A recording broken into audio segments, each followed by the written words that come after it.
Oh, maman. Bienvenue pour un petit moment de cocooning, de douceur, de mots, de pages et de jolies illustrations. Je ne sais pas quand est-ce qu'exactement je sortirai cette vidéo, mais à l'heure où je la tourne, on est début septembre et l'été n'est pas encore terminé, oui, mais on s'approche plus de la fin. Et du coup, c'est ce moment particulier de transition que j'aime énormément, où l'été n'est pas encore terminé, mais qu'on sent les petits prémices de l'automne, comme dit le joli poème de Verlaine, si je ne me trompe pas. Et dans l'air, à la fois, on peut sentir un mélange d'odeurs d'été et d'odeurs d'automne que j'affectionne tellement, qui me met dans une joie profonde, et c'est pour ça que j'adore la rentrée. Et à la rentrée cette année, il y a eu une pleine lune en Poisson où je me suis sentie trop bien et connectée à elle, parce que je suis pas Poisson, je suis Vierge, donc du coup je pense que comme je suis née en septembre,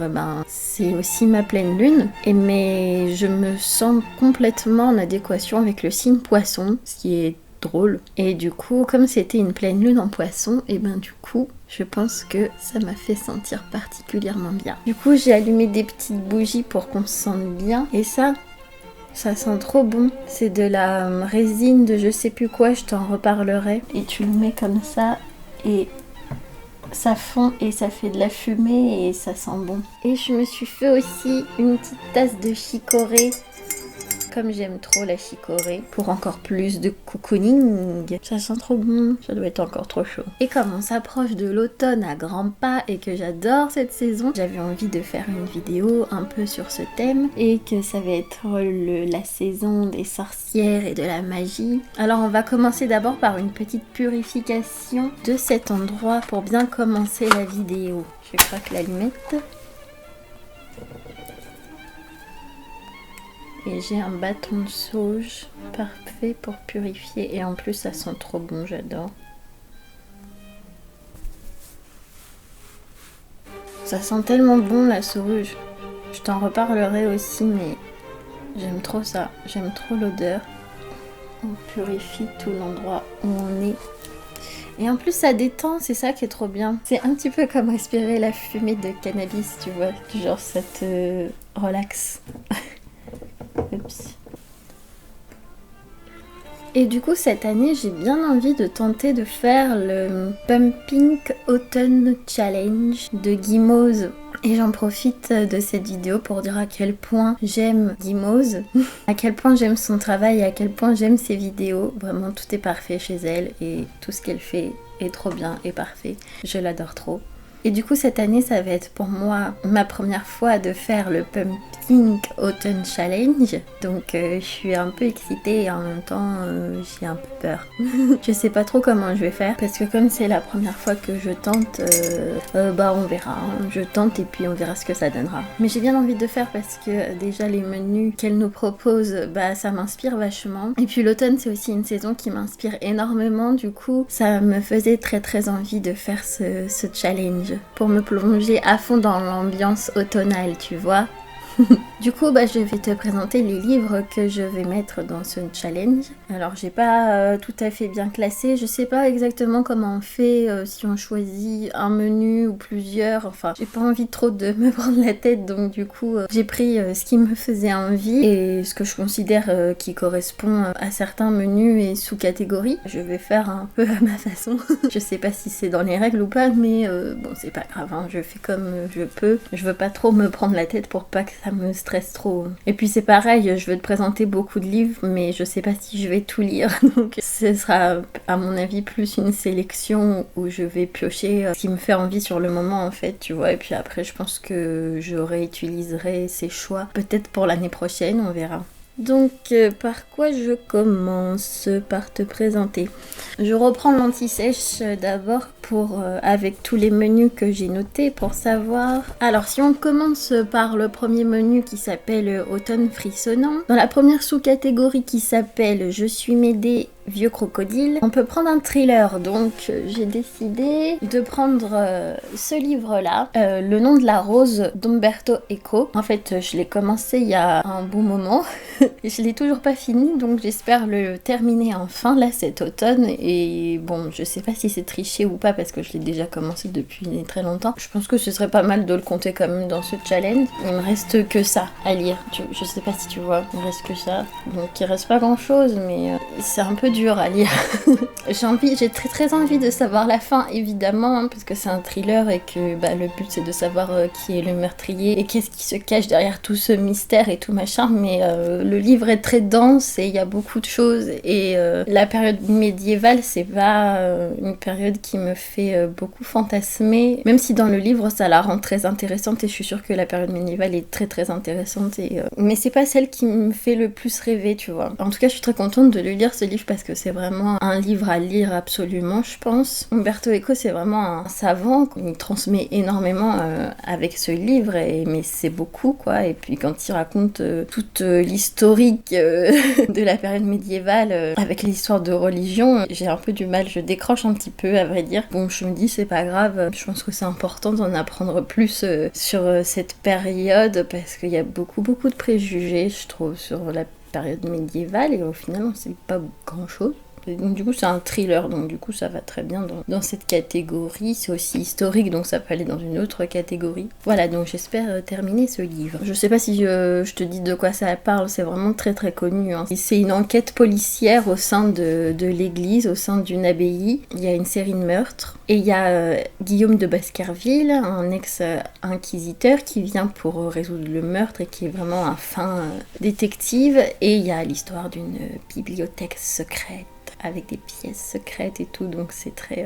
J'aime bien ce genre de choses, tu vois. Ensuite, j'ai choisi de prendre Miss Peregrine et les enfants particuliers, que j'ai toujours pas lu, que j'ai acheté depuis très longtemps, et que je veux lire depuis que j'ai appris l'existence du film de Tim Burton. Forcément, ça m'a donné envie de lire le livre. Celui-ci, je le mettrai dans la catégorie toujours automne frissonnant, peut-être Les chimères de Sylve Rouge, ou alors il va aussi dans Les supplices de la Belladone, puisqu'il a une couverture noire. Je pense qu'il va aussi dans Esprit es-tu là, puisque c'est une histoire aussi, c'est un peu une histoire de famille au final, donc il peut aller dans plusieurs catégories, donc je sais pas trop. Donc bon, je pense qu'il n'y a pas à tergiverser sur pourquoi j'ai envie de lire ce livre, tout simplement parce que je suis une fan incontestée de Tim Burton, et donc forcément ça représente tellement l'univers de Tim Burton. L'auteur le dit lui-même, je crois bien. Et voilà, j'ai vu le film de Tim Burton, donc j'avais envie de voir comment c'était un livre aussi. Et voilà, cet univers m'inspire énormément, donc du coup j'avais très envie de le lire. Et j'adore la fantasy, tout ça, tu vois, du coup voilà. Ensuite, pour la catégorie A Window to the Past. D'ailleurs, c'est drôle parce que quand je regardais la vidéo de Guimauze et qu'elle a donné ce nom pour cette catégorie, A Window to the Past, je me suis dit, tiens, mais ça me dit quelque chose ça, A Window to the Past, qu'est-ce que c'est déjà, qu'est-ce que c'est? Et elle disait, oui, vous ferez votre petite recherche et tout. Et donc, du coup, je recherche qu'est-ce que c'est déjà. Et je me dis, ah, mais oui, c'est la musique d'Harry Potter. Et pourquoi ça me disait quelque chose? Parce que il y avait juste un mois de ça, j'écoutais cette musique et j'avais commencé à l'apprendre à la flûte. Voilà. A Window to the Past. Elle est trop bien cette musique, c'est celle du 3. Et dans cette catégorie, j'ai envie de mettre ce livre que ma sœur m'avait offert pour Noël, qui est trop bien. Enfin, qui a l'air trop bien, mais je pense qu'il est trop bien. C'est Les Sorcières. Ça correspond tout à fait à cette catégorie, hein, me dites-vous. Il a l'air tellement bien ce livre. Il a l'air trop bien. J'ai trop hâte de le lire. C'est comme, je sais pas comment on appelle cette catégorie de livre. Enfin, c'est un historique sur les sorcières, quoi. La première histoire culturelle et visuelle des sorcières. Ici, je te lis le résumé. C'est une histoire de femme dont les pouvoirs dérangent. Fascinante et attirante pour certains, dangereuse et maléfique pour d'autres, la sorcière a toujours peuplé notre imaginaire collectif. Qu'on lui prête un balai, des potions magiques ou une sexualité débridée, elle suscite tous les fantasmes. Autrefois traquée et brûlée, elle est aujourd'hui une femme de savoir, indépendante et puissante. Quel est le lien qui les unit au-delà des siècles? Céline Duchesnay est allée à la rencontre des sorcières et elle a recueilli leurs paroles auxquelles se mêlent celles d'historiens de de chercheurs, d'anthropologues, mais aussi de dessinateurs, de critiques de cinéma ou de danseuses. Au fil des pages de ce beau livre, inspiré des 4 épisodes de la série documentaire diffusée sur France Culture, défilent de nouvelles références à l'art et à la culture, sans oublier quelques récits emblématiques, documents d'archives, objets de sorcellerie, plantes et sortilèges.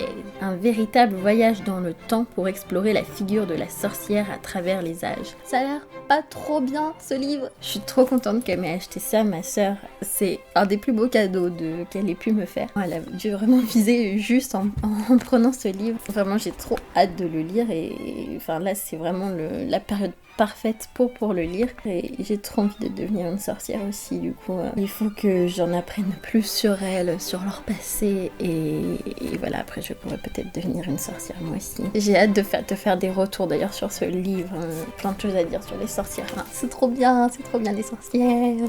Ensuite, j'ai ce petit manga aussi que je mettrais bien dans cette catégorie qui s'appelle L'Atelier des Sorciers. Je crois que c'est très connu, je sais pas. Je l'ai pas encore ouvert, il est encore emballé, donc je vois même pas comment c'est à l'intérieur et tout. Je sais pas si c'est une édition limitée ou pas, mais il y a un petit livret en plus en fait qui comprend une jaquette collector, une interview croisée entre l'autrice et l'éditeur et un artbook exclusif. Donc c'est trop bien, j'étais trop contente d'acheter cette édition avec le petit livret en plus. Bon bah voilà, c'est parfait pour ce challenge, il n'y a pas plus à en dire et ça va très bien dans la catégorie A Window to the Past du coup. Et voilà, j'ai très hâte de lire ce petit manga. Du coup, j'ai pas le résumé comme je l'ai encore emballé, je l'ouvrirai très vite. Je te ferai des retours aussi dessus, ça je pense que c'est certain. Ça a l'air trop bien, ce livre, qui peut aller aussi dans A Window to the Past, mais j'ai plus envie de le mettre dans Les Écailles de Mélusine, parce que pour moi c'est un livre féministe. Totalement. Donc voilà, comme il y a le mot-clé féminisme dans Les Écailles de Mélusine, du coup je pense que c'est très bien. Âme de sorcière ou la magie du féminin. Trop bien. Je l'ai acheté aussi il y a longtemps ce livre et à chaque fois je voulais le lire pour la saison d'automne et à chaque fois je le loupais. Là c'est le moment de le lire enfin, je vais le lire là pour cet automne, pour cet Halloween là. Ce livre qui est tellement de circonstances, là c'est parfait et qui va me plonger totalement dans l'ambiance des sorcières et de l'automne. Je sais pas si tu connais ce livre mais il est trop bien. Il est sorti avant Sorcière de Mona Chollet et je pense qu'il faut le lire autant que le livre de Mona Chollet parce que c'est aussi une référence quoi, enfin âme de sorcière, oh là là, rien que le nom. Je te lis le résumé. Symbole subversif de la révolte féministe, la figure de la sorcière est aujourd'hui de retour, prête à questionner nos choix, notre rapport au monde, à la nature, au corps, à la sexualité, à la rationalité. Et ce qu'elle a nous à apprendre peut changer notre vie. Sage-femme, guérisseuse, femme de pouvoir aux mœurs libres et sans tabou, les sorcières ont été persécutées à partir de la fin du Moyen-Âge pour avoir osé en leur temps défier l'ordre établi. Loin des clichés et du folklore, elles ont laissé en héritage un savoir riche et multiple qui nous bouscule encore. Odile Chabriac revisite dans cet ouvrage l'histoire des sorcières, leur savoir et leur pouvoir, explorant de nombreux thèmes du féminin et du développement personnel. Célébrer son corps et sa sensualité, se ressourcer dans la nature, utiliser les vertus des plantes, s'ouvrir à l'énergie et à l'intuition, s'émanciper dans la solitude comme dans la sororité, sont autant de pistes pour toucher à la magie du féminin. Sur les pas des sorcières, ce livre invite chaque femme à expérimenter une féminité libre, puissante et bienveillante. C'est pas trop bien, ça a pas l'air trop bien. J'ai trop hâte de le lire enfin, ce livre. Oh là là, mon dieu. mon dieu. Je crois totalement au féminin sacré et à la magie du féminin. Ah, ça parle de féminité libre, puissante, bienveillante, enfin... Ah, c'est tellement des trucs qui me parlent et qui me touchent au plus profond de moi. Donc forcément, ce livre ne pouvait que me plaire. Et mon amoureux me l'a offert pour mon anniversaire. Du coup, ça rajoute encore plus de charge émotionnelle au livre. Mais ce livre est parfait pour ce Pumping Autumn Challenge. Et rentre totalement dans la catégorie Les Écailles de Mélusine, puisque c'est un livre pour moi qui est ultra féministe, je pense. Ensuite, une BD qui s'appelle L'épouvantable peur d'Épiphanie Freyer. Donc, est-ce que j'ai besoin d'expliquer pourquoi est-ce que ça va dans ce Pumpkin Cotton Challenge? Je ne sais pas. Bah je sais pas, enfin rien que la couverture, ça m'inspire l'automne, ça inspire la nuit, l'obscurité, les cauchemars, la fantaisie, donc bon bah voilà, c'est ambiance automnale pour moi. Je sais pas dans quelle catégorie je la fais rentrer non plus. Pour moi ça peut entrer dans automne frissonnant, ou évidemment dans siroter un chocolat chaud à la cannelle sous un sol, puisque enfance. Bon bah automne, il fait un temps épouvantail, ça peut rentrer dans cette catégorie-ci, donc voilà, bon. De toute façon, je pense que ça me paraît évident que cette BD est faite pour ce challenge. Pourquoi je l'ai choisie? Bah tout simplement parce que les illustrations sont magnifiques. J'adore ce style d'illustration qui est très douce, très enfantine. C'est un trait assez rond, ça fait un peu aquarelle, donc c'est très doux. Et oui, c'est vraiment très beau, il y a vraiment des décors, enfin c'est très travaillé au niveau des décors, des personnages. Ça a l'air vraiment imaginatif. Bah ça fait un peu univers Alice au pays des merveilles aussi, je trouve, en regardant. Je te lis le résumé, il est très court. Voici Épiphanie, elle a 8 ans et demi, et voici sa peur, elle a 8 ans aussi. En 8 ans, Épiphanie n'a pas beaucoup grandi, sa peur, si. Il y a une forêt, tout ça, donc vraiment ça me tente beaucoup de le lire. Il y a cette BD aussi dont je t'avais parlé il y a très longtemps dans mon premier haul culturel, je crois. Quoi dire, enfin ça rentre aussi totalement pour moi dans ce challenge. Rien que les couleurs. L'étrange boutique de Miss Potimari. Donc pareil, étrange, magie, mystère, fantaisie à mon avis. Enfance aussi. Toute la BD est dans des tons orange presque, donc bah, c'est parfait pour l'automne. Hein. Même la petite fille, elle a les cheveux orange, donc encore une fois, il y a des choses qui font penser à Alice au pays des merveilles, je trouve. Ça fait très longtemps que je l'ai cette BD, donc il faudrait peut-être enfin que je la lise, enfin. Donc je vais profiter de ce challenge là pour la lire enfin. Et si je te lis le résumé, Betty fête son 9e anniversaire. Avec l'argent qu'elle a reçu, elle se rend à la boutique de Miss Potimari. Elle y achète le cadeau rêvé, une boîte secrète japonaise du 19e siècle. Mais la commerçante la met en garde. Quiconque peut déjouer les secrets de cette boîte est emporté au loin, très loin. Au cœur de la nuit, Betty débloque le mécanisme et se retrouve aspirée par une force mystérieuse. La voilà projetée 30 ans en arrière, et si Miss Potimari avait raison. Donc voilà, je pense que ça rentre totalement dans certaines catégories.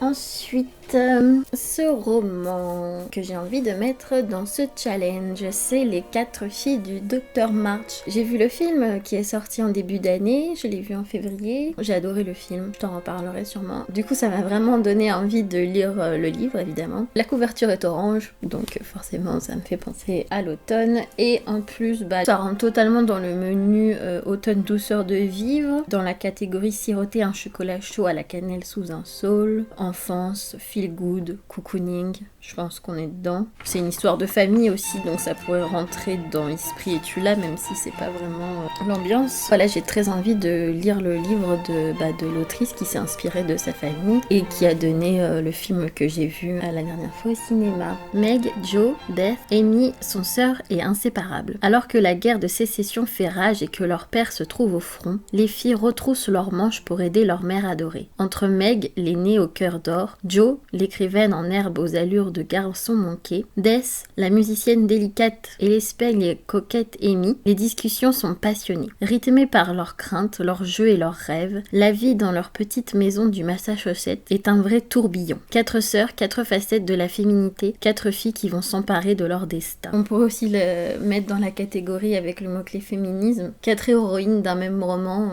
j'adore. Mettons les femmes à l'honneur. Elles en ont bien besoin et le méritent.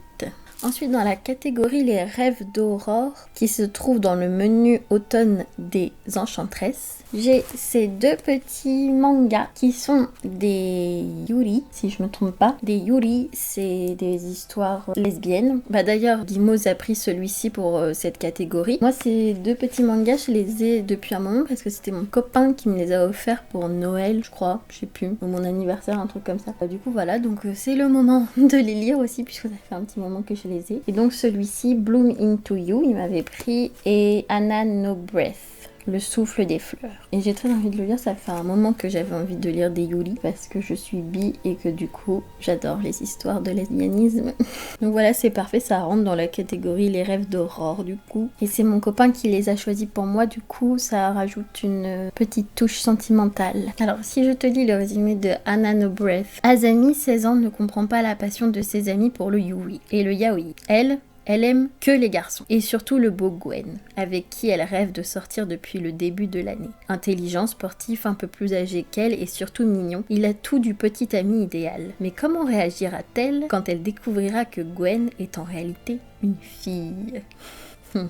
Et pour Bloom Into You, bah du coup Guimauve elle a déjà lu le résumé, mais bon. Je t'aime, mais ça ne te regarde pas. You, nouvelle élève de première année du lycée Tomi Higashi, n'est jamais tombée amoureuse. Un jour, elle aperçoit Toko, Nanami, membre du conseil des élèves, en train de rejeter un garçon lui déclarant sa flamme. Yu pense avoir enfin trouvé quelqu'un comme elle, quelqu'un qui n'a jamais connu l'amour et qu'aucune déclaration n'a jamais ému. Mais elle va vite désenchanter lorsque cette dernière lui adresse ces quelques mots. Je crois que je pourrais t'aimer, toi.